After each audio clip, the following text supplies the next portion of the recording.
what are some common patterns or areas of injury that partners experience?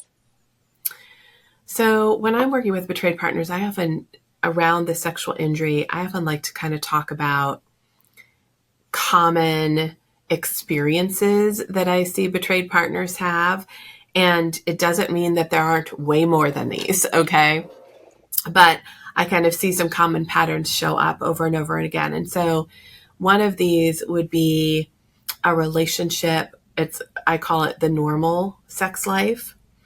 So what that means is that your partner, while there has been extracurricular sexual activity going on, whatever that might look like, your partner has also maintained a sexual relationship with you. And you have felt like that sexual relationship is good. So for you, there's been a sense of we're connected, we're having this sexual relationship with one another, we're communicating, has the normal ebbs and flows that everybody's sexual relationship has. And then what happens for betrayed partners that have this experience is that when the cheating is discovered, there's often kind of almost a double whammy because it's this feeling of, okay, how was that going on and this was going on?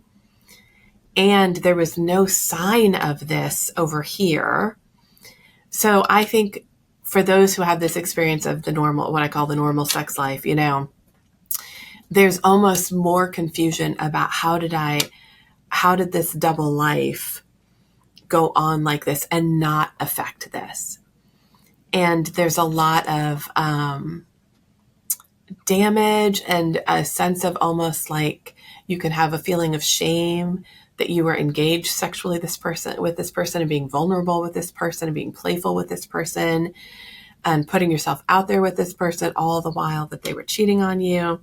So there's a lot of things that can happen in that pattern. So that's one of them. I can talk about some more, but I've said a lot there, so I'm going to pause. Well, that makes sense because I hear quite frequently from clients of like, we had a great sex life. I thought we had a great sex life. So it can be so confusing for them when this feels like it comes out of nowhere. Mm-hmm. So, but I would love to hear the other ones as well. Agreed.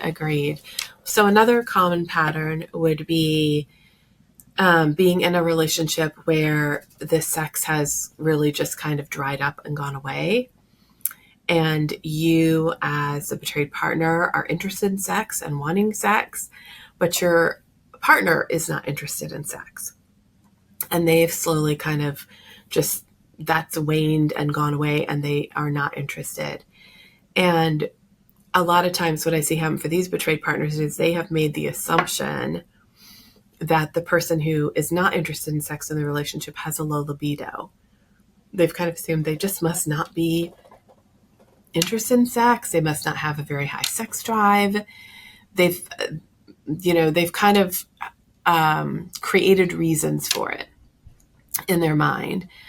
So then when the cheating is discovered and what you're discovering is, there's actually this big porn addiction. Often with this pattern, there can be a porn addiction. So the person has been being sexual with themselves while watching pornography compulsively, or actually they've been being sexual with an affair partner, or they've been being sexual with escorts, or they've been being sexual in other ways with other people, but they haven't wanted to be sexual with me.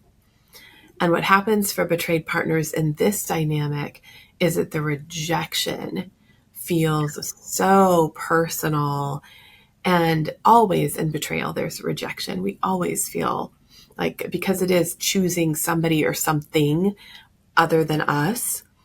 So that's always there. But I think for these betrayed partners, it's kind of on steroids for them, because it's a sense of, okay, it wasn't about not wanting sex. It was about not wanting sex with me and going here instead. And so that causes such insecurity and doubt and anger about, for a lot of betrayed partners that have this pattern, I see them go through a lot of anger about what they missed out on because they've missed out on having all this sexual relationship that they've wanted and didn't know why it wasn't there. So that's a second really common pattern that really does a number on folks.